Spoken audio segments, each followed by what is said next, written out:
Ils sont venus de tous les coins de la capitale.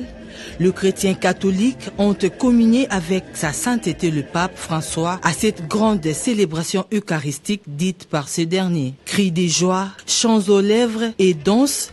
C'est sous cette atmosphère d'ambiance comme sans précédent qu'une grande foule de plus d'1 million de fidèles catholiques a exprimé son allégresse. Une célébration eucharistique pleine d'émotions pour certains qui, pour la première fois, ont vu le pape au sol congolais. Je suis tellement heureuse que je ne sais pas, les mots me manquent.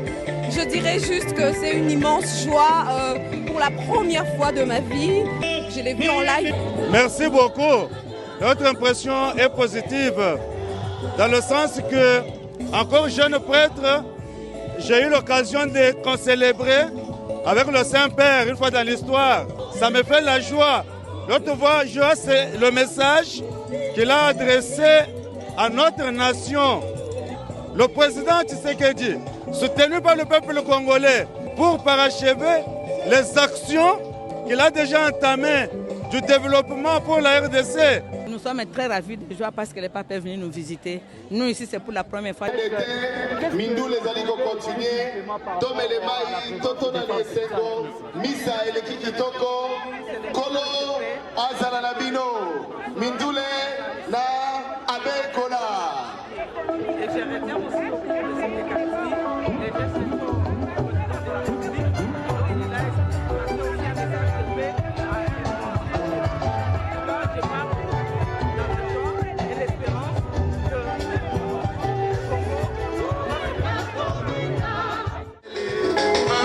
La venue de pape, c'est pour nous l'occasion pour nous de réitérer notre foi en Christ par rapport à toute la situation qui traverse notre pays en ce moment-ci. Nous savons que le message que le pape va donner aujourd'hui, c'est un message de réconciliation et de paix et d'amour. Et nous pensons que par rapport même à la diplomatie que le chef de l'État est en train d'abattre sur le terrain, et que cela va porter des fruits. Le Congo, les Congolais est un peuple pacifique qui aime la paix et l'amour.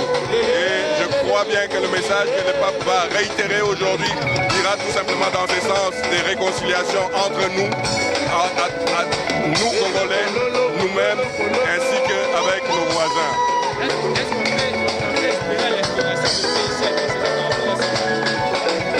Évidemment que oui, parce que si le message du pape touche le cœur d'un chacun de nous, il n'y a que la paix qui peut en ressortir en ce moment-ci.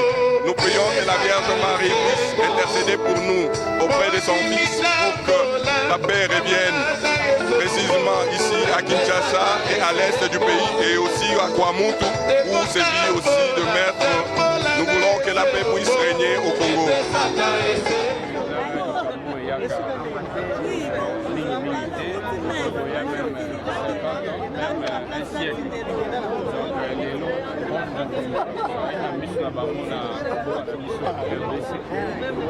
C'est vraiment une grande joie, un honneur de participer à la messe du chef de l'église catholique, Yemoko à Tangi Awa. Et puis en même temps comme chef d'État et à Vatican. Donc c'est vraiment un grand honneur.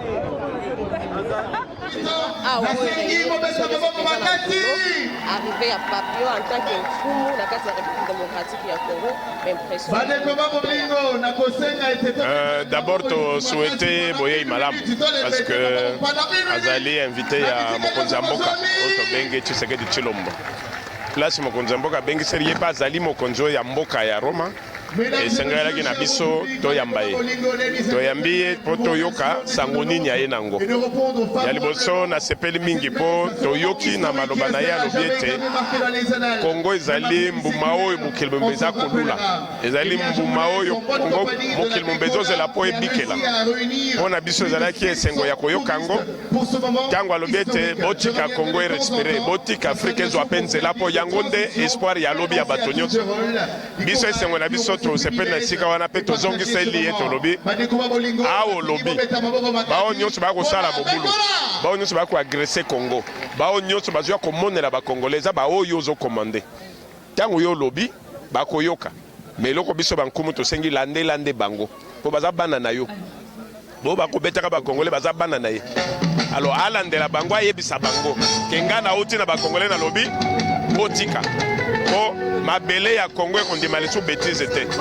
bonkumu ya Kongo ekondima lisusu bozoba te boye ine malamu elope na misa ne tokolandaka maloba so tokolandaka maloba mabele ya biso toyambi me toyoka ye mabele ya biso toyambi sa majesté lobi tomonaki mbula indeke lingebeta lobi mbula ebetaki mbula indeke lingo beta balobi ete lokwa bakoko balingi penza papa te na sa mabele république est-ce que ça solo yo atake nkumu nayebi ke mbula ya liboso elongolaki kiti na yo babongisaki na stade de martyr po kombo nango déjà martyr tobenga baki na mokonzi ya mboka alobi aza invité na ye tolembisaki toyambi elobi tokoyambe mpe lelo soki mabe ezali nde mbula ekosokola mais mpona sikolo kwa asabimisaki drapeau blanc biso na ye nzela moko merci la misa na ye liboso a na république démocratique du congo basentiment na yo eza nini yo obengi yango mokolo moko spécial mokolo nyonso ezalaki spécial mais lelo eyali ke santu papa mpo na biso neti ngai nano nakota mesi ya pape te donc ya liboso tokokumisa nzambe mpe tokoremercie chef de l'état na ide mpenza ya malamu azwi ya kobenga pape santu papa aya epa na biso mpe ezala ke yango nde ya kosalisa biso bakongolais mpona kobuta ennemi libanda donc vraiment eza journée moko ya esengo omoni yo moko bakinois kongo nyonso ebiso matadi toye kongo central papa zo biso nyonso tozali awa mpo tozala liboke tolingana message ya pape yo olandaki ya message ya amour mpe alobi na bayeba kokubundisaka biso na ngambo batika olandi donc eza journée moko malamu te ebo meseni mpo na bandeko baza na este bazwi te ya kokóma awa te komona pape yango na alobi na yo ke santu papa alobi bato oyo bakotia biloko wana batika bato oyo bakosalaka biloko wana bakotiaka maboko batika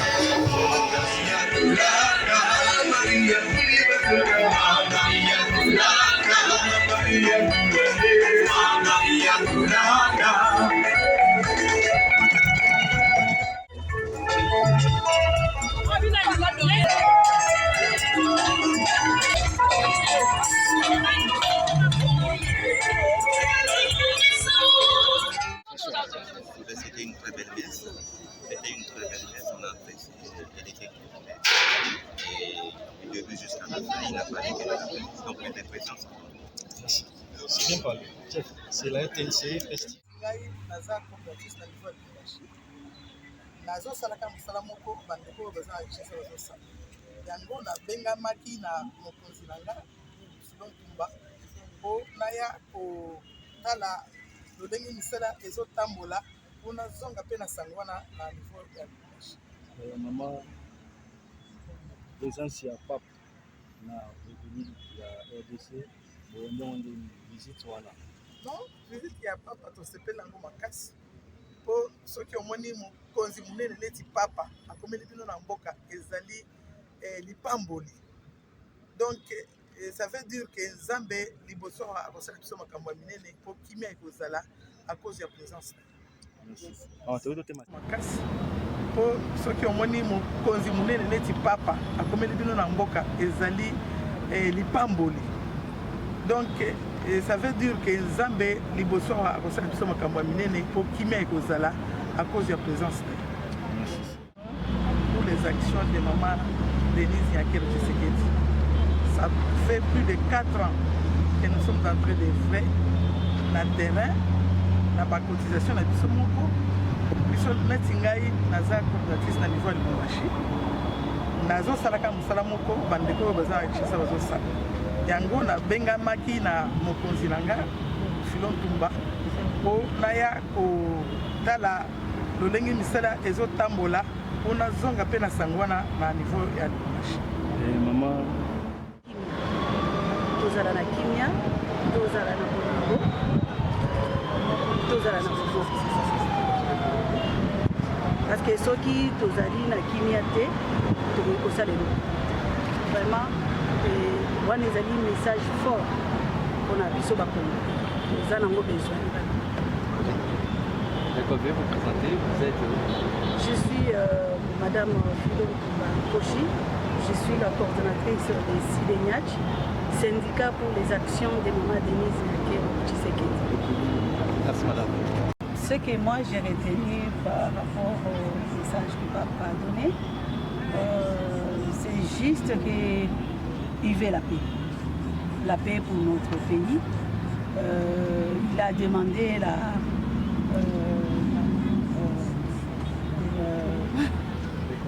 réconciliation de tout le monde, et tous les politiciens, la paix, et qu'on soit unis. C'est ce que moi j'ai retenu par rapport à ça, et la paix. D'accord, pour chuter avec vous, qu'est-ce que la RDC peut retenir ou bien peut tirer de la présence du pape ici? L'unité, la paix, l'amour, comme il vient de le dire. Il faut avoir l'amour. C'est ce qui nous manque chez nous ici à l'RDC. Cœur pour être ensemble et avancer, aller de l'avant. Calicot, drapelet, éventail et autres objets avec effigie du Saint-Père ont accompagné le chrétien catholique à rendre visible l'expression cachée du cœur. Ça tombe vraiment propice. C'était vraiment le moment où le peuple congolais avait besoin d'être consolé. C'est vraiment un moment de consolation et de partage d'amour. Il y en a qui ont passé la nuit, ces sentiments de joie. J'ose croire que la façon dont le peuple est accueilli, ça fera quelque chose de bon, un aura pour notre pays. Je suis vraiment émotionnée et c'est vraiment une grande joie pour moi, étant maman, adulte, de voir le pape François chez nous. Le chœur a réuni plus de 700 choristes des chorales issus des différents doyennés de l'archidiocèse de Kinshasa pour agrémenter cette grande célébration eucharistique en même temps solennelle. Le prêtre et évêque congolais ont